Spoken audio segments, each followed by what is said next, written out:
Start. मैं यहाँ यह भी कहना चाहूँगा कि स्थिरता का अर्थ गलती से जड़ता नहीं समझ लेना चाहिए। सुधारों के मूल में यह बात समझ लेनी चाहिए कि परिवर्तन आवश्यक है।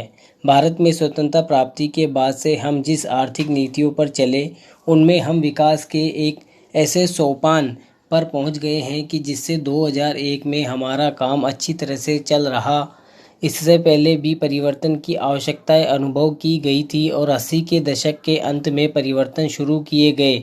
1990-91 के संकट से तो इस प्रक्रिया में तेजी आ गई। अपनी पिछली नीति से हमें जो सफलताएं मिली थी, ये सुधार उसी पर आधारित थे।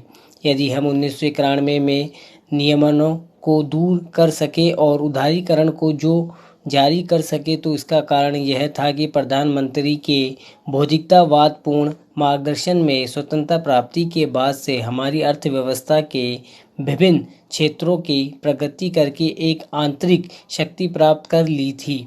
उनके घोषणा पत्र, पार्टी का 1991 का घोषणा पत्र इस बात को स्पष्ट और बिल्कुल सही द्योतक है कि क्या आने वाले कृषि में इस बात को स्पष्ट और बिल्कुल सही द्योतक माना जा सकता है।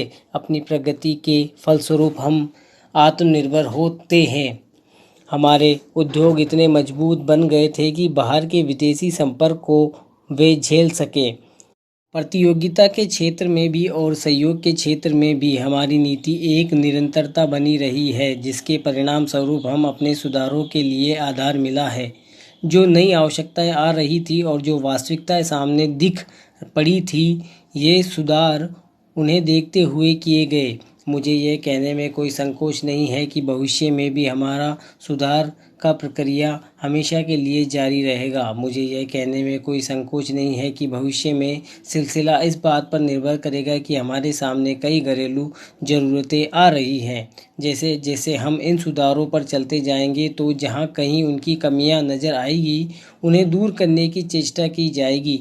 मैं सुधारों को बेहतर बनाने के लिए दिए गए सभी सुझावों को स्वागत करूंगा। पैरा। चाहे वे आप सबसे मिले, चाहे हमारे साथी राजनीतिक नेताओं से, चाहे व्यवसाय विशेषज्ञों से मिले, चाहे जनता से, और यह सब हमारी सुधारों की नीति के अनुरूप होगा। और वास्तव में तो यह उसी नीति को मजबूत बनाएगा, कभी उस नीति को परिशुद्ध करने में जोर देकर और कभी उसमें मानव हित पर जोर देकर, और ये दोनों पहले ही दिन से ही अपनी नीति का एक भाग थे।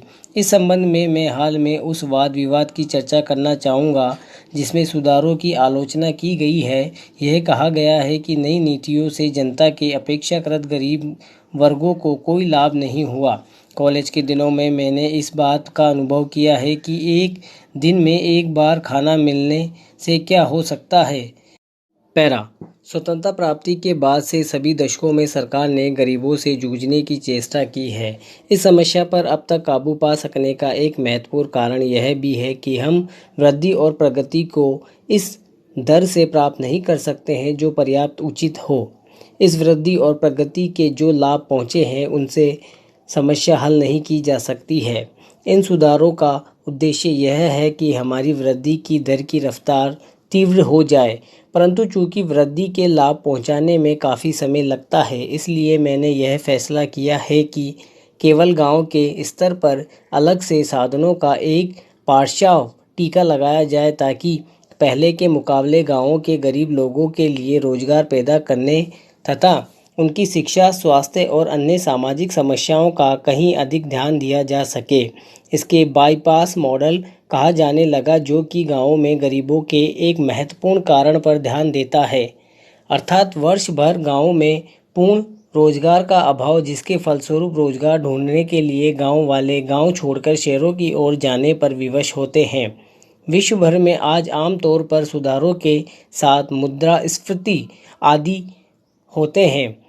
उसकी कठिनाइयों को पूरी तरह से मिटाने की बात तो नहीं हो सकती है, परंतु उसके काम करने के लिए मैंने एक सिरे से दूसरे सिरे को मजबूत बनाने की कोशिश की है। सार्वजनिक वितरण प्रणाली को लागू किया है, जिसके अंतर्गत गरीब लोगों को अनाज विशेष रियायत दरों पर दिया जाए। मुसीबत में पड़े कारखानों के मजदूरों की सुरक्षा के लिए राष्ट्रीय नवीनीकरण को शुरू किया गया है। मुद्रास्फीति को न्यूनतम करने का कोई भी प्रयास छोड़ा नहीं गया है। मैं यह चर्चा आपको इस बात की जानकारी देने के लिए नहीं कर रहा हूँ कि हमें क्या किया है, बल्कि इस बात पर जोर देने के लिए कर रहा हूँ कि हमने आँख मूंद कर यह सुधार नहीं किए, बल्कि इस बात पर अच्छी तरह से विचार करने के बाद ही किए हैं कि क्या कठिनाइयाँ सामने से आ सकती है, और इस दिशा में समझते बूझते हुए प्रयास किए हैं कि उन कठिनाइयों को किस तरह से कम किया जा सकता है ताकि इन सुधारों का लाभ समाज के सभी वर्गों तक पहुंच सके। अंत इन सुधारों की कसौटी यह होगी कि यह लाभ सभी तरफ पहुंचे या नहीं। जब तक इन सुधारों का लाभ व्यापक रूप से न पहुंचे, मैं जनता के उन वर्गों के हितों के लिए विशेष योजनाएं बनाई गई जिन तक यह लाभ पहुंचाने में समय लगता है। मेरे लिए वृद्धि की दर के आंकड़ों का कोई मतलब नहीं है। मैंने तो शुरू से ही मानव हितों पर ध्यान दिया है, और इस दिशा में भी हमने अपने प्रयासों को आगे बढ़ाए हैं। आज ज़रूरत इस बात की है कि हम बड़ी सावधानी पूर्वक यह देखें कि समय समय पर हमारे सामने क्या बाधाएं आ सकती है और तत्काल और प्रभावी ढंग से हम क्या कर सकते हैं। पैरा, मैं मानता हूँ कि यदि हम चाहे किसी भी भाग को अपनी इच्छा के अनुकूल बना ले तो यह संभव नहीं हो सकता कि किसी भी देश के जितने लोग बसे हैं उन लोगों के हृदय में जो भावनाएं पैदा होती है, उनमें जो विचार उठते हैं, उन्हीं से ही भाषा निकलती है।